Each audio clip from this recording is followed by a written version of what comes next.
What's up, y'all? It's your girl Veronica, and we are back with another video. Now, word on the street is that you got audited for your PMP application.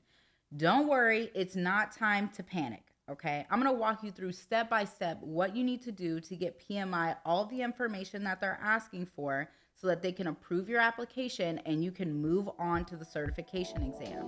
So without any further ado, let's go ahead and jump right into it.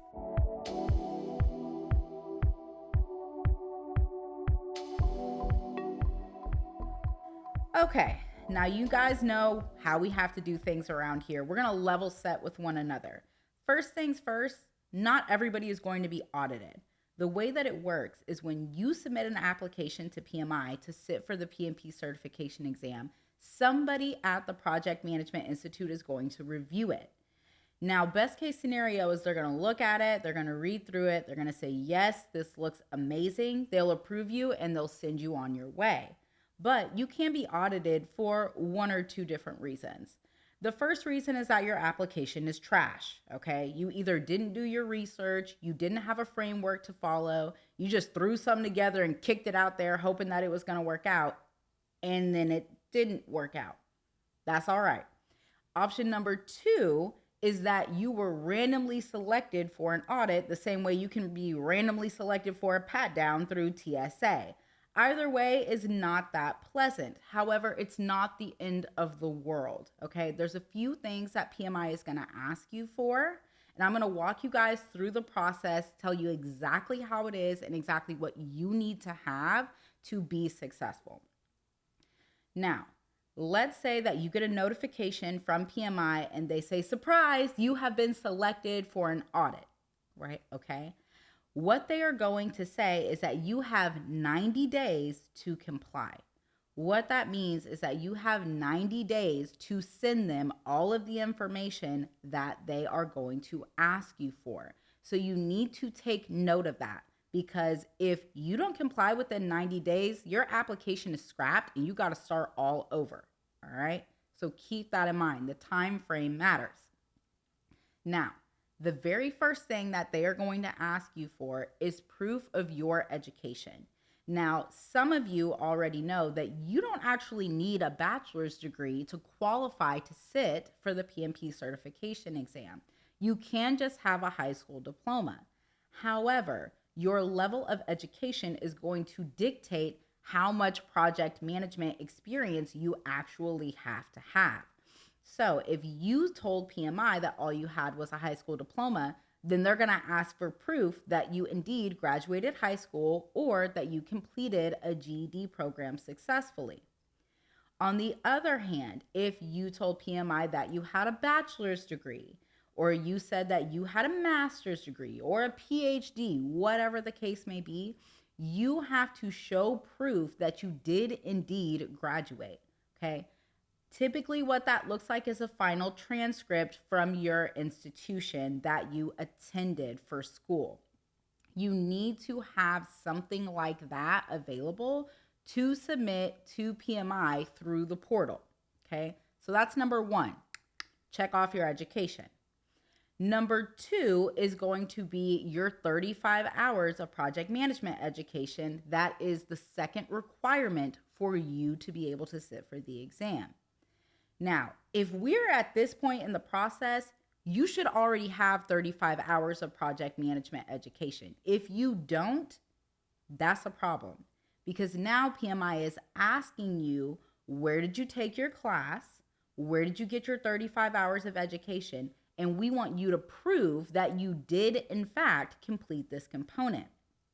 Now, for those of you who are planning to take a class through ANU Consulting or through somebody else in the space that teaches PMP prep courses, regardless of who you go through, you should be able to get a certificate of completion from that organization or from that business or from that educational institution. Something that says, I, Veronica White, completed 35 hours of project management education through ANU Consulting. This was the date that I completed it, and here is my certificate.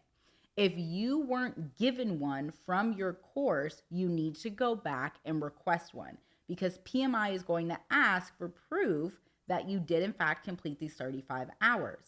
So you need to have that certificate ready to go. So now we've talked about your high school or college education. We've also talked about your project management education. And now we're going to move on to what really is the most important part, which is somebody who can verify that you did in fact do the work that you listed for your project descriptions. Now, I want to stop right here because there's a lot of misinformation out there about what this process looks like. I have heard people say you have to submit your resume to them and you have to give them phone numbers and they have to talk to somebody on the phone who can back up what's on your resume. All of that is misinformation. I'm sorry. I don't care who you're getting your information from. Maybe it's one of these project management gurus online, but the fact of the matter is that's not true. Okay. I have been exposed to several audits before for my clients. We have a 100% success rate of getting our students through the application process. So I'm here to tell you what it really is. For each individual project description that you listed, PMI is going to ask you for the first and last name as well as the email address of somebody who can confirm that you did indeed do this work. Okay. Now, if you're going to be naming several projects from the same organization where you had the same sponsor, you can list the same person. It doesn't have to be different people every single time. However, if you are going to be listing different projects that occurred at different organizations, you shouldn't be using the same person to confirm that you did that project work, because the likelihood that you had the same sponsor across several different organizations is very low. Okay, so be logical, think it through. You're going to give them the first and last name of these individuals and the email address. And what PMI is going to do is they are going to email these people a copy of your project description. And they are going to ask them to review it and DocuSign it, confirming that you did in fact do that work. Now, what happens is that after your references go through and they review it, they click it, they DocuSign, they say, yes, Veronica absolutely did this work. It automatically gets sent back to PMI, and that's it. That's all of your audit information. PMI is going to get a notification saying, hey, Veronica completed her audit process, and they're going to go back and review again. Okay. They're going to see, hey, we did get her confirmation of her higher education. We also got confirmation that she completed 35 hours of project management education, and we have all of her project descriptions DocuSigned that she did in fact do that work. They're going to approve your application and you're going to be good to go. Now, that is if you were randomly selected for an audit. On the other hand, if you got selected for an audit because your project descriptions were not up to par, PMI is going to tell you you need to fix them. Okay? So you have to actually go back and update your project descriptions and make sure that they don't sound operational, meaning every single day I came into work and I checked our KPIs and I said they are good or they are bad. Honey, that is not a project. That's what you do at your 9 to 5 in your day-to-day job every single day. That's not a start date and an end date. So they're going to ask you to make sure that this was in fact a project and then describe it as such. Once you have updated your descriptions, now you have to go out and get references, first and last name and email address, and they'll have to get DocuSigned. Okay? That is what the process looks like. Now, PMI can take their time when it comes to reviewing your audited information. However, based on the date of this video, right now I think it's January 27th, yes, 2024. The last few clients that we've had be audited, after they submitted all of their information, they got approvals within 24 to 48 hours. So right now, PMI is turning around applications quite quickly. However, that can really vary depending on kind of the traffic that they are getting for people who are trying to get certified.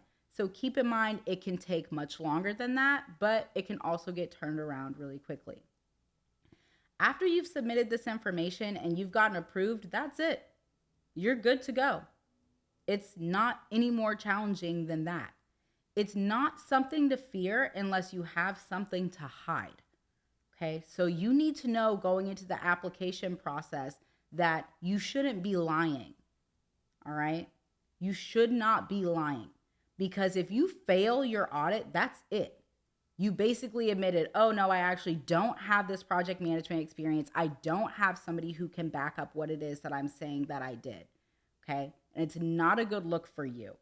So be honest and be ready to have somebody who can confirm, yes, I did in fact do this work. Because after you get through the audit process and you get everything approved, you're going to be good to go and you can move forward and solely focus on your exam. Now, I hope that information was helpful. If you guys have any questions, comments about, hey, what happens in this specific situation, feel free to drop them in our comments section. I'm very active there. I always answer you guys' inquiries as quickly as I can, or I'll have my team follow up with you guys as well.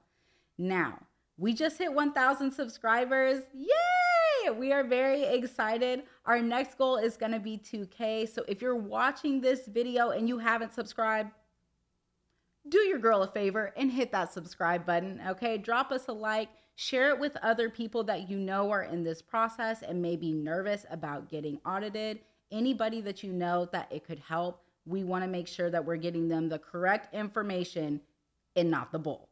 All right, I hope you guys enjoyed this video. I've given you all the game I can so that you guys can run the play. In the meantime, in between time, I'll see you next time. Bye.